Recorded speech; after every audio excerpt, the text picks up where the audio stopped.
Hola a todos y todas, bienvenidos a este especial en Reporte Minero y Energético, aquí desde Sustainable Mining 2025. Hoy vamos a estar hablando sobre la implementación de IRMA en el Salar de Atacama y para eso estamos con Francisca Rivero. Ella es investigadora de SMI ICE Chile. Hola Francisca, un gusto tenerte acá nuevamente con nosotros conversando. Hola Javiera, muchas gracias por la invitación nuevamente a Reporte Minero para tener estas conversaciones que son tan necesarias e importantes. ¿Cierto que sí? Así bueno, es. Para comenzar un poco explicar la importancia que tiene IRMA y la importancia también que fuera aplicado en el Salar de Atacama. Mira, esto es súper clave porque IRMA, tú sabes, tenemos en el mundo minero muchos estándares a nivel nacional, pero sobre todo a nivel internacional. IRMA es uno de ellos y probablemente desde nuestra expertise como centro de investigación, IRMA es uno de los que tiene los niveles de exigencia más altos para la industria minera. Y eso hace que todo el proceso de implementación se complejice. Claro. Porque no es solo cumplir cierto listado, digamos, de tareas, de procedimientos, ¿verdad? No es solo un checklist. Entonces, hay un nivel de exigencia que es muy interesante. Nosotros hicimos, junto con GIZ y con el equipo de IRMA para América Latina, una revisión de la implementación de IRMA en el Salar de Atacama. IRMA se aplicó en Chile a dos empresas que son las de extracción de litio en el salar, que las conocemos ampliamente, SQM y Albemarle, ¿verdad? Y ellas pasaron por el proceso de auditoría de IRMA, obteniendo buenos resultados. El gran tema, y por eso es interesante ver cómo finalmente es un desafío que IRMA aborda y que todos los estándares de alguna manera lo hacen, pero IRMA es bien deliberante en esto, en el sentido de decir, bueno, cómo este estándar efectivamente pasa a ser no solo una revisión de que si soy responsable desde la perspectiva de una minería sostenible de largo plazo, sino también cómo participan los actores que son intervinientes o que están siendo afectados por la industria y particularmente por la extracción de litio, como era en el caso del Salar de Atacama. Y ahí nosotros como centro trabajamos, como te digo, junto con GIZ y con IRMA, justamente para ver cómo te apropias de los resultados, ¿verdad? Sí. Porque una cosa es leer un documento que dice auditoría de IRMA para SQM que tiene 300 páginas. ¿Pero qué significa eso para las comunidades? ¿Qué significa? ¿Esto me sirve? ¿Esto tiene impacto? ¿La compañía va a tomar una decisión a partir de esto que está diciendo aquí que no se cumplió o falta algo por cumplir? Y la petición que nos hicieron era cómo hacemos que este documento sea información, por una parte, comprensible para las comunidades, por otra parte, apropiable por las comunidades, y lo apropiable tenía un sentido bien interesante, porque era cómo las comunidades hacen uso de esta información, ¿sí? Y lo que logramos hacer, que era parte, como te digo, del mandato que nos pusieron, era material educativo y de difusión y de comunicación simple, sencilla, oportuna y de rápida, captura. Entonces, lo que hicimos fue diseñar distintos instrumentos, desde frases en la radio, tuvimos un proyecto de un podcast en algún minuto que costó un poquito más implementarlo y eso quedó en el camino, pero material de difusión donde te explicaban con palabras muy sencillas qué significaba IRMA, qué significaba tener un puntaje X en un dominio, ¿verdad?, propuesto por IRMA. IRMA como estándar propone logros y cumplimiento en materias medioambientales, en materias de permiso, en materia de relación con las comunidades, particularmente con comunidades indígenas, donde hay una prioridad en términos de, por ejemplo, del proceso de consentimiento previo, libre e informado, en temas de salud para sus trabajadores y para las comunidades aledañas. Entonces, finalmente lo que logramos fue efectivamente tener un set de material educativo que le permite, y los trabajamos con la comunidad desde el punto de vista de lograr validación por parte de ellos. Entonces era como, mira, hemos diseñado esta información o este póster o este brochure. ¿Sirve? ¿Se entiende? No, mira, esta palabra es rara, esto otro hay que cambiarlo. Entonces fuimos haciendo un proceso de la comunidad hacia ustedes. Y terminamos, como te digo, con un set de materiales que hoy día es de, no sabemos si se está utilizando como hubiéramos pensado que se utilizara, porque no es rol nuestro la difusión, ya está en manos de IRMA en este caso. Pero efectivamente el ejercicio de poder validar y comprender el alcance que tiene una auditoría fue muy interesante. Y lo último, que también yo creo que en términos de validación de estándares es muy, muy interesante, es innovar en a quienes convocas a conversar y no tener conversaciones aisladas. O sea, yo me junto solo con la comunidad y le hablo del estándar, yo me junto solo con la empresa y hablo del estándar.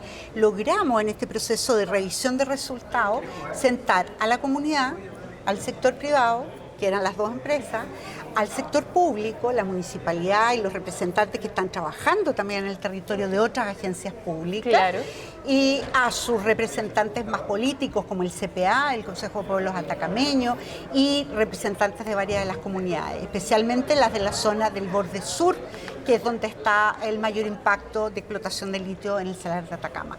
Y esa conversación permitió efectivamente mirar el estándar desde la visión y la mirada de cada actor. Entonces, la empresa levantaba la mano y decía, nosotros estamos bien. Y la comunidad levantaba la mano y decía, está bien, pero hay claro, algo aquí que se comprometió. ¿Cuándo lo vamos a cumplir? ¿Cómo lo vamos a cumplir? Bueno, IRMA claramente deja un estándar bien alto dentro de lo que son las otras regulaciones, pero ¿y cómo esto apoya un poco el debate global para empezar también a subir los otros estándares que lleguen a la altura de lo que es IRMA? Yo ahí tengo, a propósito de toda la revisión de otros estándares que hemos hecho, probablemente uno de los grandes desafíos de los estándares tienen que ver con generar condiciones que impliquen como incidencia, ¿sí? Tú sabes bien que los estándares no son vinculantes, en el fondo es una orientación, ¿verdad? Como una buena costumbre hacerlo de este modo. Y dado que no es vinculante, hay empresas que los aplican, certifican, tienen sus logos marcados que certificaron en Copper Market, que certificaron con IRMA, que certificaron con otro. Pero lo que ocurre muchas veces, y lo hemos visto en la práctica, y lo hemos visto en el trabajo directo que hacemos con algunas compañías, se provocan brechas que todavía no son tan fáciles de abordar. Entonces, por ejemplo, en temas ambientales, siempre ocurre que hay una tensión permanente entre el quehacer de la compañía en ese territorio, impactando, por supuesto, ambientalmente ese territorio o impactando también a las comunidades que habitan esos espacios físicos. Y hay acuerdos o hay certificaciones que exigen modelar o implementar eso de una determinada forma. Y ahí es donde se provoca la distancia, porque la compañía dice, bueno, pero yo cumplo con la ley nacional, la ley nacional me permite esto. Claro, esta otra este estándar en particular me está pidiendo esto otro, pero eso lo vamos a lograr después. Ahí un poco IRMA igual hace como una presión indirecta hacia que las normativas vayan un poco hacia allá, ¿o no? Yo diría que en parte sí. ¿Cómo se ve? Tengo la sensación que en parte sí, y lo digo en base a lo que fue nuestra experiencia trabajando con ellos y con las compañías, pero hay también todavía, siento yo, y en esto voy a ser súper crítica de las compañías porque trabajamos directamente con ellas, todavía hay un poquito de resistencia, ¿no? Entonces, están comprometidas en aplicar altos estándares en su operación. Las compañías hoy día en nuestro país están comprometidas, las grandes compañías sobre todo, en hacer minería responsable. Yo no tengo dudas de eso, pero el camino es lento y nos gustaría a muchos de los que trabajamos en minería que ese camino fuera más rápido. Muchos de los cambios más sustantivos que hemos tenido en materia de cumplimiento de estándares internacionales, fíjate tú que tiene que ver con procesos de judicialización. Entonces, es en el fondo responder a cosas que no he cumplido desde la normativa y legislación nacional y que ya hace mucho tiempo atrás el estándar me había dicho que tenía que cumplirlo, ¿te fijas? Entonces, yo creo que es un camino que se está haciendo, todavía me parece que estamos a un ritmo lento, pero efectivamente la minería en este país es una actividad económica muy relevante y tenemos que ocuparnos, todos los que trabajamos, especialmente los que hacemos ciencia e investigación aplicada, en entregar en materia de índice, en materia de estándares, aquello que puede ser un soporte a que este camino sea más certero. Eso. Bueno, Fran, el Salar de Atacama tiene un contexto de crisis hídrica importante. Sí. En este como contexto, ¿Qué rol juega ahí IRMA y por qué es importante aplicarlo en esa zona específicamente? Mira, bueno, hay un trabajo muy interesante que hizo, que ustedes conocen bastante bien, la mesa de diálogo, ¿verdad? La mesa multiactor. La mesa multiactor, que finalmente parte como una iniciativa de hablar del salario en general y después toman la decisión de conducirse a la temática hídrica y de agua particularmente, porque era una situación de mucha relevancia para las distintas organizaciones que estaban sentadas en la mesa y que han permanecido en esa instancia de participación. Efectivamente, un estándar como este permite tener buenos argumentos para presentar y defender posiciones, que yo creo que eso también es un mecanismo. Por eso es tan importante que los estándares, IRMA o cualquier otro, sean mecanismos donde que la comunidad se puede apropiar de ellos. Hoy día los estándares son como propiedad de la institución que los promueve, por supuesto, claro, pero por sobre todo de la compañía. Y la compañía siente que cuando cumple con el estándar puede poner en su logo que está certificada y eso es un punto a favor. Súper bien, pero tenemos que hacer accountability y eso lo tienen que hacer terceros y en esos terceros están las comunidades. Y si la comunidad no conoce qué está pidiendo el estándar, cuál es el nivel de exigencia, cómo compara un estado de cumplimiento con otro de mediano cumplimiento, por ejemplo, no va a pasar nada y no vamos a poder hacer, en el fondo, un control, una supervisión, un monitoreo. En los temas de agua eso es clave y por eso es tan importante promover todo lo que tiene que ver con procesos de monitoreo comunitario, y en el ámbito de los estándares pasa lo mismo. Si nosotros entendiéramos, y las comunidades y el sector público también, y ahí estoy pensando en los municipios, lograran apropiarse del contenido de un estándar, podrían tener muchos más argumentos de supervisión, de control y de monitoreo sobre el cumplimiento. ¿Y cómo las comunidades reciben toda esta información? ¿Las reciben bien? ¿Hay una resistencia? Mira, al comienzo es una resistencia, dicen, pero ¿por qué tenemos que creer en esto? ¿No? Es que han vivido igual por muchos años. Exactamente, entonces es muy difícil, pero paulatinamente se dan cuenta que son mecanismos interesantes para ellos.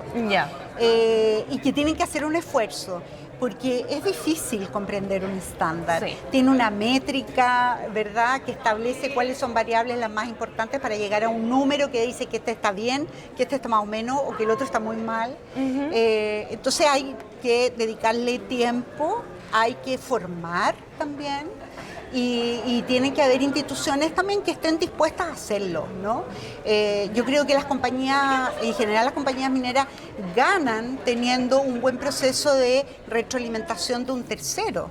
Y en ese sentido no debiéramos tenerle temor a aquello, al contrario, porque eso hace que los procesos sean mucho más transparentes también. Entonces, al comienzo yo te diría que hay un poquito de resistencia, pero cuando ven el potencial que tiene, en la medida que pueden apropiarse, comprender, usarlos como argumentos factibles de procesos de negociación, se abren a esa posibilidad. ¿Crees que se logró un trabajo significativo en el Salar de Atacama? Yo creo que sí, me hubiera gustado que fuera más, porque somos ambiciosos, pero... Uno siempre queda con ganas de más. Sí, pero yo creo que fue un muy buen ejercicio de poder poner en práctica un mecanismo de difusión de un estándar de alta complejidad, terminar con una batería de herramientas comunicacionales y de difusión que le permiten a las comunidades usarlo a su favor. Estupendo, muchas gracias Francisca por estar acá compartiendo este espacio con nosotros. Gracias a ti Javiera, un gusto y muchas gracias Reporte Minero una vez más. Estupendo, aquí estuvimos hablando sobre la aplicación de IRMA en el Salar de Atacama con Francisca Rivero de SMI IC Chile. Y yo quiero dejar a todas y todos invitados a seguir viendo todo nuestro contenido en reporteminero.cl. Hasta luego.